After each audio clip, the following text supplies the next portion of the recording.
guys, and welcome back to Style of Substance, and welcome to my video on Office Politics 101. So I'm going to be talking all about how to win friends and influence people in your workplace. So whether you've just started work or you've been working for a few years, I'm going to tell you exactly what I think about working in an office environment and things that you can do to kind of get around the politics and all of the drama that kind of goes into working a 9 to 5. So if you like the sound of that and you want to know what my Office Politics 101 is, then please keep watching. So one of my number one tips in terms of surviving office politics is to just be present and be on time. I can't tell you and I can't stress how much being there and being there on time is really important. If you arrive on time, you can leave on time.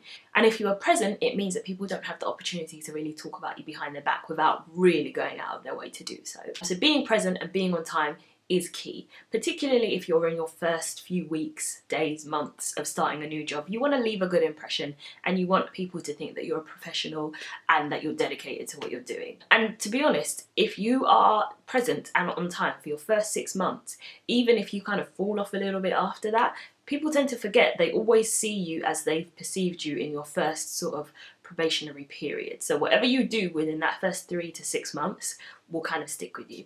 So just make sure that it's being punctual and being present. The second tip is about after work drinks. Now there's generally always some sort of social gathering that you'll kind of be roped into going along to. Hopefully if you like your colleagues, then it will be fun. If you don't, unfortunately, you just have to go.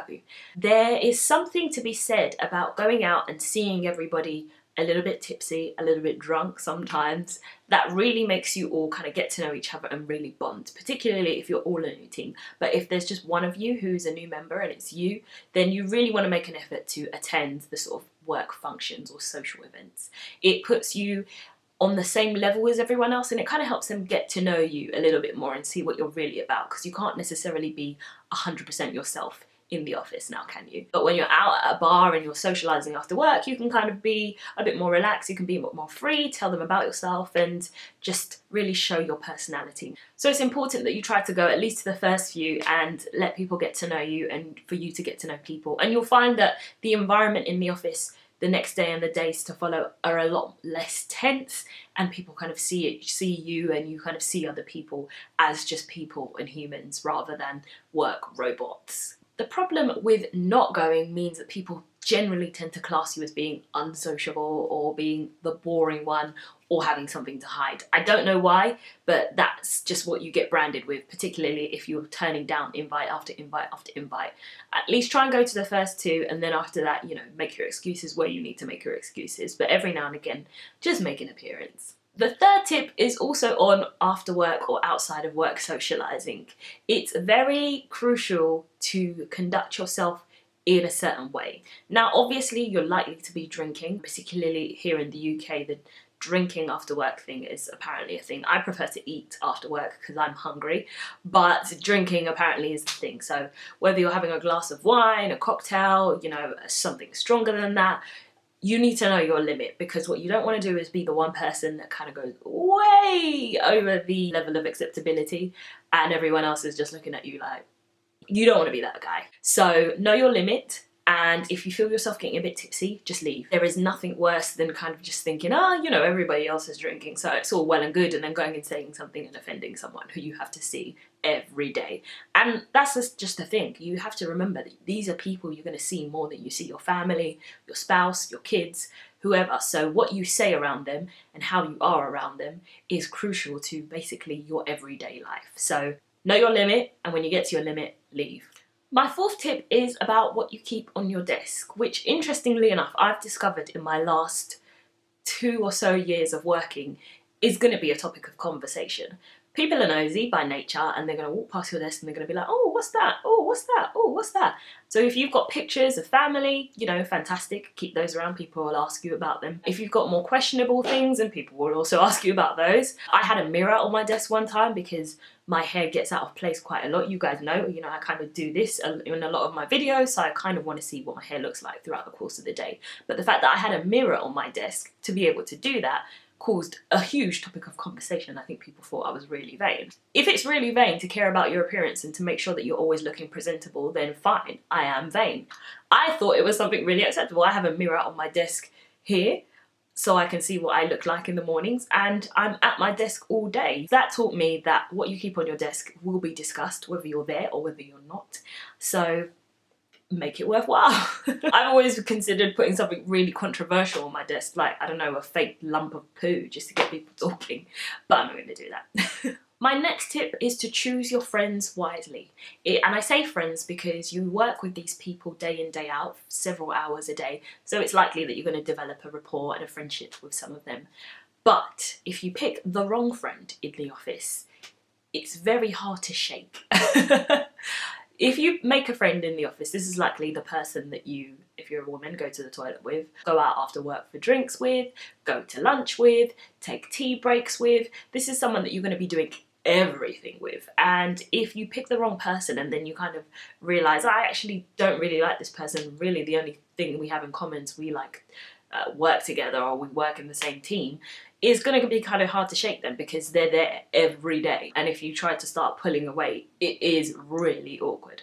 This isn't something I've experienced myself, but I've seen other people go through it, and it can be quite awkward and it can be quite painful. So really, really size people up and really get a good feel for who they are as much as you can before you kind of start to say, all right, this is the person I'm going to hang out with.